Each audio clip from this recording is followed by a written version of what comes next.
저희 이제 오늘 녹음일이 6월 12일인데요. 지난 2, 3주간 사실 가장 뜨거웠던 팀이 바로 한화이글스입니다. 창단 최다인 이제 17연패를 기록했고요. 지금 녹음 시간도 지고 있네요. 이 과정에서 이제 한용덕 감독이 자진사퇴 형태로 팀을 떠났죠. 그래서 이번 주에는 특별히 인물 탐구로 한용덕 감독 편을 준비했습니다. 정세현 기자님도 한 감독님 좀 잘 아시죠? 그렇죠. 제가 2014년부터 이제 스포츠 월드 있을 때 이제 담당을 했는데, 2015년 이제 한용덕 감독이 처음 이제 마무리 캠프 지휘할 때 제가 마무리 캠프를 가서 사실 그 전까지는 한용덕이라는 캐릭터는 그 과거 빙그레 시절 그 캐릭터만 알고 있다가 제가 두산 담당이 아니었기 때문에 이때 사실상 처음 한용덕 감독과 마무리 캠프에서 인연을 맺었는데 참 원대한 포부를 가지고 계셨고 그리고 말씀도 좀 그래도 되지 않나요? 말씀도 참 그렇게 하시고 참 온화하게 팀을 잘 이끌어가겠다는 그런 느낌이 강했는데 결과적으로는 좀 그렇지 않은 모습이 뒤에 다시 얘기를 하겠지만 그런 모습이고 참 여러 가지 할 말이 있지만 차차 풀어보겠습니다. 오늘 다 풀고 가실 것 같아요, 근데 느낌이. 다 풀겠습니다. 조현식 기자도 좀 인연이 있죠?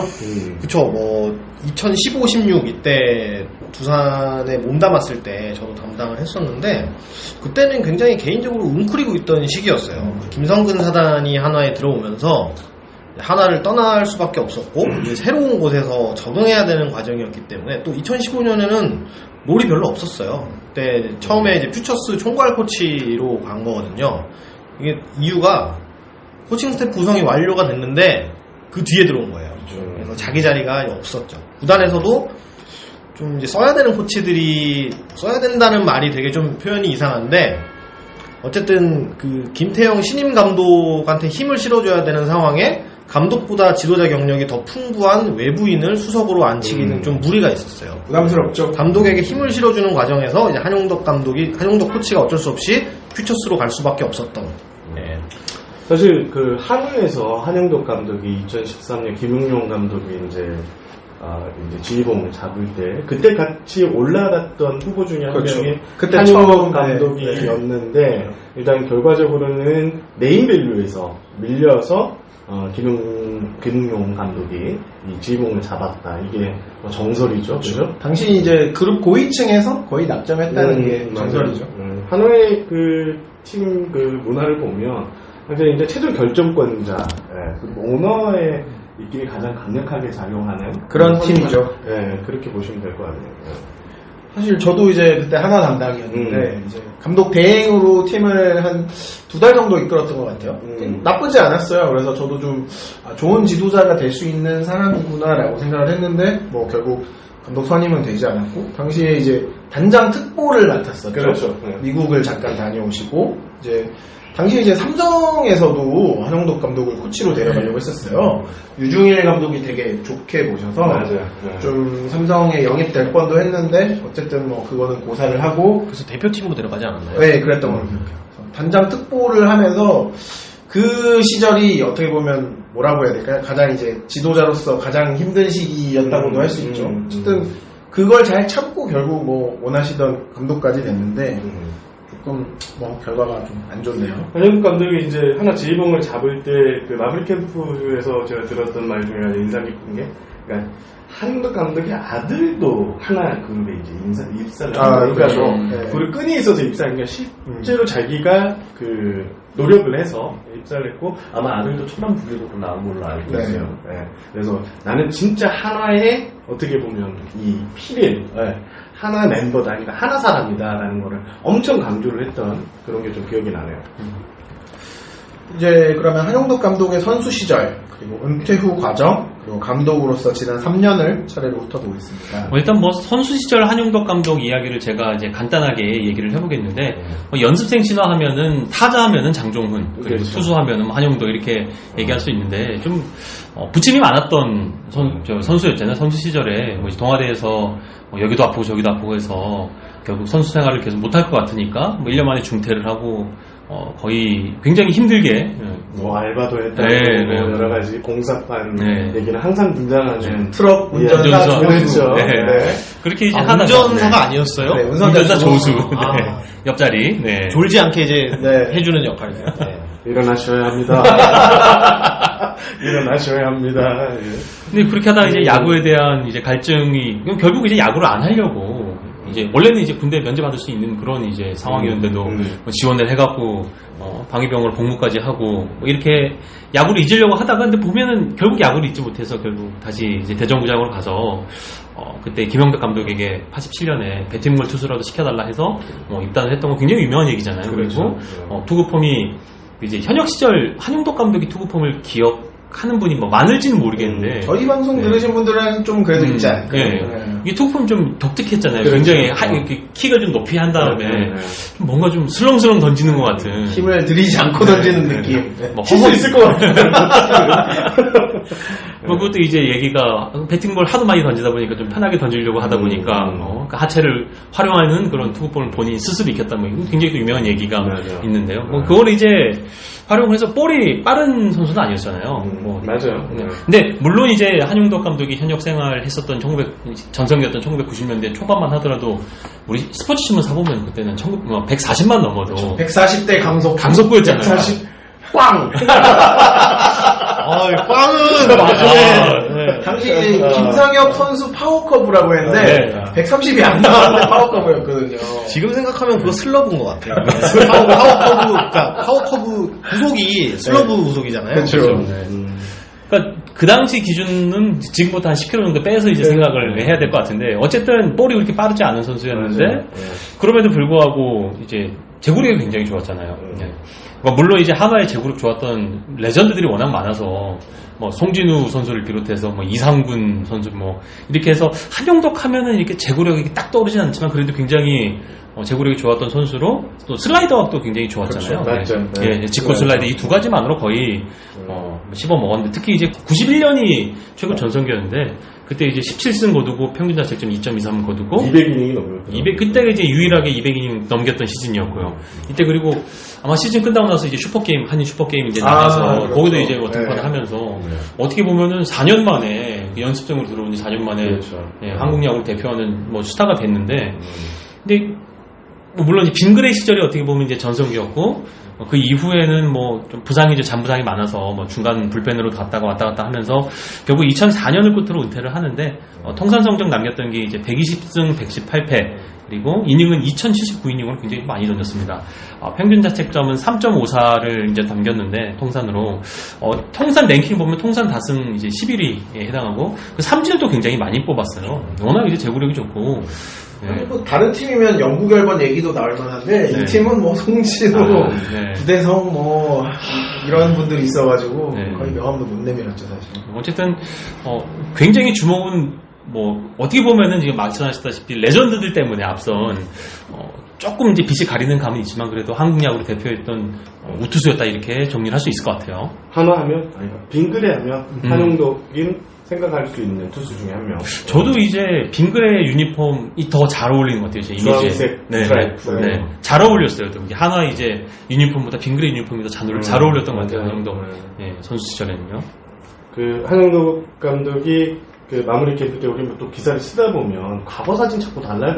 그렇죠. 뭐라도 하나 넣어야 되니까. 그때 그 지금도 이제 있지만 그 버스 앞에서 슈퍼게임. 맞아요. 한용덕 감독 그다음에 또 누구죠? 송진우 송진우 코치 세 명이 이렇게 했는데 공교롭게 이제 갔을 때 이제 감독을 보좌하는 두 코치 좀 이렇게 두면서 그랬던 기억도 나는데 저도 이제 기록을 좀 보니까 확실하게 제구가 분이 그 200이닝을 넘겼는데 볼넷이 47개밖에 되지 않는 확실하게 저는 기억은 잘 안 나요. 91년 한 12살 정도인데 뭐 하나 팬은 아니었고 그때 당시만 하더라도 저기 부산 쪽에 저택팀 공원에 그때 또 약간 라이벌 아닌 라이벌 비슷하게 이게 있어가지고 기억은 잘 안 나는데 어렴풋이 기억을 떠올려 보면 볼은 빠르지 않았는데 아까 말씀드린 대로 왜 저거 못 치지 할 정도로 그런 느낌이 좀 남아 있습니다. 그때 사실 이제 빙그레 같은 경우에는 좋은 투수들이 많았잖아요. 그 언더핸드 한희민 투수도 있었고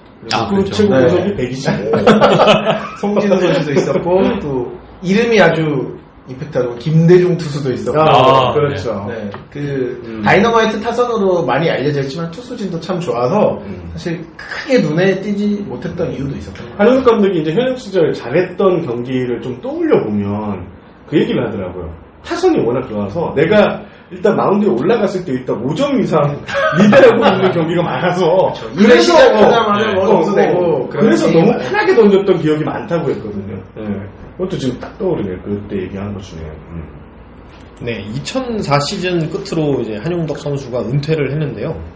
그 다음해부터 이제 하나 코치를 시작으로 지도자의 길을 걸었습니다. 우선 2005년에 이제 하나 투수 코치로 시작하는데요. 이제 뭐 1군과 뭐 퓨처스, 재활군 계속 이제 오가면서 그때부터 뭐 2007년까지는 괜찮았지만 그 뒤로 좀 팀이 좀 몰락을 하게 되면서 보직이 계속 바뀌어요. 1군과 퓨처스, 재활군 이렇게 그러면서 많은 선수들을 관리했는데 뭐 대표적인 성공 사례가 뭐 양훈 선수라든지 송창식, 장민재 뭐 이런 선수들을 좀 지도를 해서 성공을 거뒀는데 사실 우리가 생각하는 것만큼 성공 사례가 많진 않아요. 왜냐하면 퓨처스에서 육성에 집중한 투수 코치가 아니거든요. 그러니까 1군에서 뭐 선수를 총괄하거나 아니면 그 재활군에서 페이스 떨어지는 선수들 관리하는 이런 일을 많이 했었기 때문에 실제 선수 육성보다는 좀 관리 쪽에 초점을 맞췄던 그런 투수 당연히 코치가 자주 바뀌었어요. 하나의 투수 코치가 그렇죠. 뭐 이선희 투수 코치도 있었고 맞아요. 이상군 코치도 있었기 때문에 보직이 정말 자주 바뀌었어요. 또 감독에 따라서 바뀌잖아요. 그렇죠. 그 대형 감독들이 왔기 때문에 뭐 김웅룡 사단, 뭐 김인식 사단, 뭐 이런 식으로 계속 사단이 오잖아요. 뭐 기존 맞아요. 코치들이 많이 밀렸던 것도 있고요. 이대진 코치가 왔을 때도 사실 김웅룡 감독 씨. 네. 그때 뭐 기아 코치 그때는 거의 기아 오지 해태였으니까 않았다. 이런 코치도 있었고 예. 김성환 코치. 그래서 이제 생각보다 실적이 많지는 않은데 그런 배경이 있었다라는 걸 좀 설명을 드려야 될 것 같고요. 좀 컨디션 회복에 많이 도움을 주는 코치라고 볼 수 있죠. 지도 스타일 자체가 우리가 생각하는 그런 기술자라고 하죠. 타격으로 치자면 김용달 코치 같은 그런 스타일은 아니고 투수가 가지고 있는 특성을 좀 살려주는 두산에서도 좀 그런 편이었어요. 자기 본인이 이제 총괄하는 역할이다 보니까 그 밑에 또 본인이 총괄이고 지도를 할 수 있는 실질적인 코치로는 이상훈 코치가 또 퓨처스에서 하고 있었거든요. 그래서 본인이 직접 보는 것보다 로테이션 짜거나 뭐 이런 관리해주는 측면이 많았었어요. 뭐 제일 유명한 거는 2012년에 한대하 감독이 사퇴하고 나서 감독 대행을 맡았잖아요. 그렇죠. 그때 이제 5할 승률을 달성하면서 본인도 이제 희망을 가질 수 있게 되고 팀에도 희망을 줬는데 결국 이제 감독은 안 되고 그 다음에 시즌 종료하고 나서 대표팀 투수 코치로 갑니다. 그렇죠. WBC 투수 코치 갔는데 대표팀이 그때 좀 조기 탈락을 했죠. 타이중 참사를 참사. 가셨던 분들 있지 않나요? 참사 멤버입니다, 저는. 네. 저는 안 갔습니다. 이게 보면 술만 먹었다는 거죠. 그렇죠. 네. 운이 있는 것 같아요. 참사를 자주 겪는 분들도 있고. 네. 그래서 이제 그때 일본 2라운드 표 끊어놓으신 분들이 좀 곤욕을 치렀다고. 제가 그랬습니다. 예. 그날 8시 반에 취소했습니다. 이게 아마 그때 6점차 안에 이겨야, 맞아요. 이상으로 네. 이겨야 되고 마지막 하는데, 경기에. 결과 이기긴 이겼어요. 이겼는데 그 요건을 충족하지 못하면서 그날 8시 반에 여행사에 전화했다. 욕만 오셨고. 저는 마음 편히 류현진 선수 취재를 갔기 때문에 신경을 쓰지 않았어요. 그때 이제 대만전이었잖아요, 마지막 게임이. 네, 맞아요. 그때 이제 강정호. 네, 강정호 선수의 역전 투런포로. 이겼지만, 네. 이기고도 웃지 못한. 네. 그때는 술 못 먹었겠네요. 이미 근데 그 시점이 음주운전 2번 하고 나서예요. 맞아. 이미 2번. 네, 그리고 이제 대표팀 끝나고 LA 다저스 연수를 한 다음에 한화의 단장 특별 보좌역으로 가게 되죠. 이제 본인한테는 굉장히 시련인데 이때까지도 버티다가 2015 시즌 앞두고 이제 김성근 감독이 부임하면서 한화를 떠나게 됐죠. 처음으로 이제 이글스가 아닌 다른 팀으로 가게 된 건데 아까 말씀드린 것처럼 부산에서 퓨처스 투수 총괄을 맡게 됐어요. 처음에 말씀드린 것처럼 한용덕 감독을 어떤 수석 코치나 1군 메인 투수 코치로 쓸 수 없는 김태형 감독한테 힘을 실어주기 위해서 김태형 감독이 좋아하는 권명철 코치를 꼭 써야 했기 때문에 네, 한용덕 코치가 자리가 없었습니다. 그래서 퓨처스로 가게 됐고 근데 또 기회가 와요. 2015 시즌 중에 권명철 코치가 이제 봉화지겸 때문에 1군 엔트리에서 말소가 되는 일이 있었는데 그때 올라왔다가 완전히 이제 1군 메인 자리를 꿰찼죠. 권명철 코치가 돌아왔는데도 불펜으로 보냈어요. 1군 메인을 맡아서 한국 시리즈 때 포스트 시즌 3번의 시리즈를 치렀는데 그때 한용덕 감독이 짰던 로테이션이라든지 불펜 투수 운용 이런 계획들이 굉장히 잘 맞았던 기가 막혔죠. 예. 그 부분에서는 김태형 감독도 한영덕 코치한테 공을 돌릴 정도로 맞아요. 투수 운영이 굉장히 원활했고 적재적소에 타자들이 터져주면서 거의 뭐 가시 됐죠. 2015년이 두산에서의 한영덕 코치한테는 전성기였다고 볼 수 있어요. 2016년은 너무 쉽게 갔고 예. 뭐 2016년은 수석 겸 투수 코치였는데 이때는 따로 말씀드릴 필요가 없이 굉장히 퍼펙트한 시즌이었습니다. 사실 뭐 나중에 한국감독이 얘기했는데 감독이랑 사실 많이 부딪혔어요. 두 분의 성향상 사실 어울릴 수가 없어서 한국 감독이 나중에 얘기를 하더라고요. 나 때문에 김태형 감독이 많이 힘드셨다. 근데 그거는 이강철 감독도 똑같은 얘기를 하시더라고요. 나 때문에 많이 힘드셨다. 근데 김태형 감독도 나 때문에 많이 힘들었겠지. 아니 또 성향이 김태룡 단장 라인이잖아요. 그렇죠. 동아대이기 때문에 또 김태룡 단장의 또 그 영입 성공작 중에 하나예요. 네. 김태형 감독 입원했을 때도 감독 대행 잠깐 했었죠. 두산 2게임이었는데. 그래요? 네, 대행만 2번 했던 코치였는데 한국 시리즈 끝나고 소문을 안 내려고 그랬는데 터뜨렸죠. 네, 그래서 터져서 하나 감독으로 가게 됐다는 사실이. 그래도 많이 참아줬어요. 그래서 나중에 한국 감독이 부임했을 때 대전에서 이제 취임식하고 기자 여러분 감사합니다. 보통 이제 먼저 얘기를 하면은 이제 감독이 정해졌다가도 틀어지는 경우가 있잖아요. 네. 이때는 틀어질 그건 아니었죠. 그런 상황은 아닌데 아니요. 시리즈 중이니까 굉장히 부담스럽고 미안했는데 그때 너무 고마웠다라고 하시더라고요. 약간 이게 회사들끼리 합의가 있어야 가능한 일이잖아요. 네. 근데 이거 1년 뒤에 이강철 감독 갈 때 어느 회사였죠? 깨가지고. 이것도 네. 사실 한영덕 감독 갈 때도 누가 먼저 썼어요. 네, 왜 하나 감독이 한용덕이라고 말을 못하나. 다들 이제 우리가 이제 좋은 게 좋은 거예요. 또 이게 그 시리즈를 치르는 팀이 있으면 그 팀의 담당들을 중심으로 좀 나중에 합시다라는 얘기들이 또 돌잖아요. 근데 잘 안 지켜져요. 홍대 감독도 그랬고. 안 지켜져요. 그래서 이강철 감독 선임 발표됐던 거는 2018년 준 플레이오프 2차전에 대전에서 게임 끝나고였는데 그때 다들 그 게임 끝나고 마감하는데 몇몇 분들은 욕도 했어요. 기억합니다. 이럴 때 이 네. 타이밍에 감독을 발표하냐고. 그렇지. 엉망진창이었죠. 네. 그 한영덕 감독이 두산에서 이런 뭐 투수 로테이션이나 이런 경기 전의 전술 이런 쪽에서는 좀 탁월한 성과를 냈는데 선수들의 이제 투수들의 이제 1대1 코칭에 대해서는 그렇게 썩 좋은 평가가 나오지는 않더라고요. 근데 그럴 수 없는 자리, 제가 봤을 때는 이제 이제 그럴 수 수고를 없는 자리였고 맡고 수석 겸 투수 코치였는데 1군 투수를 1대1 지도 잘 하지 않잖아요. 네, 그런 특성도 있고 퓨처스에서도 직접 지도하는 코치가 아니었어요. 총괄이다 보니까 그러니까 본인 밑에 투수가 2명 있었거든요. 코치가. 네. 그래서 제가 이제 좀 인상적이었던 게 이제 두산 투수들하고 얘기를 해보면 한영덕 감독과의 이런 인연 코칭에 대해서 뭐 얘기를 크게 얘기할 게 없자는 투수들이 거의 다 있어요. 그러니까 생각은 제가 이제 외부에서 바라보는 시선이었기 때문에 한국 감독이 이 코칭에 있어서도 상당히 좀 뭔가 궁금했었는데 그런 게 전혀 없었다? 이것도 그때 당시는 제가 참 좀 놀랐던 부분이 아닌가 싶습니다. 그리고 그 외부에서 많이 안 좋게 보시는 권명철 코치의 실적이 의외로 좋습니다. 네, 선수들은 권명철 코치에 대해서 굉장히 좋게 얘기하는 경우가 많아요. 뭐 외부에서는 쉽게 뭐 이제 철밥형이다 이렇게 얘기를 할 수 있는데 프로 구단이 그게 진짜 소금놀이 하는 것도 아니고 오래 계시는 분들은 물론 정치력이 뛰어나서 계시는 분도 있지만 일부는 어느 정도 각자 하나씩 갖고 있는 게 있거든요. 그렇죠. 분명히. 그게 있어요. 네. 정말 제가 늘 말씀드리는 건데 그 하나에서 칭무원이라는 그런 비하 발언까지 들었던 코치들이 두산 와서 화려하게 우승 코치로 그게 다 그냥 선수가 하는 거예요. 네. 맞습니다. 이야기가 굉장히 길어졌는데요. 오늘은 우리가 특별하게 2번의 에피소드로 한번 나눠서 진행을 하겠습니다. 첫 번째 에피소드는 여기서 마치겠습니다.